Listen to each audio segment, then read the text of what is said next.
திமுக கூட்டணிக்கு வாக்களிக்க கூறி தேவாலயங்களில் நோட்டீஸ். குமரி ஆயர் இல்லத்தை முற்றுகையிட்ட மக்கள். குமரி மாவட்டத்தில் உள்ள கிறிஸ்தவ தேவாலயங்களில் திமுக கூட்டணி கட்சிகளுக்கு வாக்களிக்க வேண்டும் என்று நோட்டீஸ் தயார் செய்து தேவாலயங்களில் விநியோகம் செய்ய திட்டமிட்டு இருப்பதை அறிந்த பகுதி மக்கள் மார்த்தாண்டம் பகுதியில் உள்ள ஆயர் இல்லத்தை முற்றுகையிட்டு போராட்டத்தில் ஈடுபட்ட சம்பவம் பரபரப்பை ஏற்படுத்தியது. தமிழக சட்டசபை தேர்தலுக்கு இன்னும் 4 நாட்களே உள்ளது. திமுக, அதிமுக, பாஜக, தாவேக, நாம் தமிழர் என 4 முனை போட்டி நிலவுகிறது. இதனால் அரசியல் கட்சிகள் தீவிர வாக்கு சேகரிப்பில் ஈடுபட்டு வருகிறார்கள். திட்டங்கள், வாக்குறுதிகளை வீடு வீடாக துண்டு பிரசுரங்கள் விநியோகம் செய்து தெரியப்படுத்தி வாக்கு சேகரித்து வருகிறார்கள். ஆனால் ஒரு சில இடங்களில் தேர்தல் விதிகள் மீறப்பட்டு வருவதாக புகார்களும் வருகின்றன.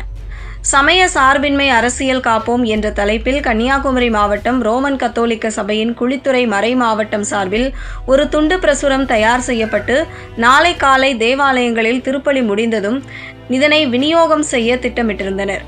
அதற்காக நேற்று அனைத்து தேவாலயங்களிலும் இந்த நோட்டீஸ் வழங்கப்பட்டது. இந்த நோட்டீஸில் குறிப்பாக திமுக, காங்கிரஸ் கூட்டணிக்கு மட்டுமே வாக்களிக்க வேண்டும் என்றும் மற்ற கட்சிகள் அனைத்தும் மதவாத கட்சிகள் என்றும் குறிப்பிடப்பட்டுள்ளது. இது தேர்தல் ஆணையத்தின் விதிமுறைகளை மீறும் செயலாகும் என பங்கு மக்கள் எதிர்ப்பு தெரிவித்துள்ளனர்.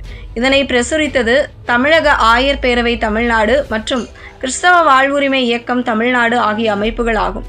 இதில் கிறிஸ்தவ வசனங்களை பயன்படுத்தி மக்களுக்கு எதிராக ஒரு விரோத போக்கு உருவாக்கப்படுகிறது என கூறி இதுகுறித்து ஒரு புகார் மனு எழுதி இதனை தடுக்க கோரி நேற்று மாலை பல்வேறு தேவாலயங்களை சார்ந்த பங்கு மக்கள் மார்த்தாண்டம் பகுதியில் உள்ள ஆயர் இல்லத்தை மறைமாவட்ட ஆயரை பார்த்து புகார் மனு அளிக்க வந்தனர். அங்கு செயலாளரை சந்தித்து விஷயத்தை கூறிய நிலையில் புகார் அளிக்க வந்த மக்களை நேரமில்லை என்று கூறி ஆயர் சந்திக்க மறுத்தார். இதனைத் தொடர்ந்து புகார் அளிக்க வந்த பங்கு மக்கள் ஆயர் இல்லத்தின் வாசலில் போராட்டத்தில் ஈடுபட்டனர். ஆயர் ஆல்பர்ட் அனஸ்தாஸை சந்திக்க அனுமதி கேட்டோம், ஆனால் அதற்கும் அனுமதி வழங்கப்படவில்லை என்று கூறி ஆர்ப்பாட்டம் நடத்தினர். போராட்டத்தில் ஈடுபட்டு வரும் மக்கள் கூறுகையில், ஒவ்வொரு தேர்தலிலும் ஆயர்கள் மூலமாக இதுபோன்ற நோட்டீஸ்களை கொடுத்து திமுக, காங்கிரஸ் கூட்டணிக்கு வாக்களிக்க சொல்வது ஒரு குற்றச்சாட்டாக இருந்து வருகிறது. இதுபோன்ற ஜனநாயகத்திற்கு விரோதமான செயல்கள் நடக்கக்கூடாது என்பதால் ஆதாரத்துடன் நாங்கள் இங்கு வந்துள்ளோம்.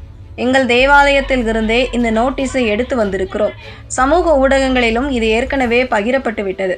செட்டிச்சாவலை, வியன்னூர், மொளகுவிளை, சாய்கோடு, திற்பரப்பு, சானார்விளை, முட்டக்காடு மற்றும் குலசேகரம் உள்ளிட்ட மாவட்டம் முழுவதுமான பல்வேறு தேவாலயங்களில் இந்த பிரசுரம் விநியோகம் செய்ய திட்டமிட்டுள்ளதால் தேர்தல் விதிமீறல் செயலை தடுத்து நிறுத்த வலியுறுத்தி போராட்டம் நடைபெற்று வருகிறது. இதில் எந்த அரசியல் கட்சி பாகுபாடும் இல்லை. அனைத்து கட்சியினரும் பங்கு மக்களாகவும் கிறிஸ்தவர்களாகவும் இணைந்து வந்துள்ளோம். இது ஒரு மத கலவரத்தை தூண்டும் செயலாக இருப்பதால் இதனை தடுக்க ஆயரை சந்திக்க மனு கொடுத்துவிட்டு காத்திருக்கிறோம் என்று கூறினர். இந்த சம்பவம் அப்பகுதியில் பெரும் பரபரப்பை ஏற்படுத்தியுள்ள நிலையில் போலீஸ் பாதுகாப்பு போடப்பட்டது.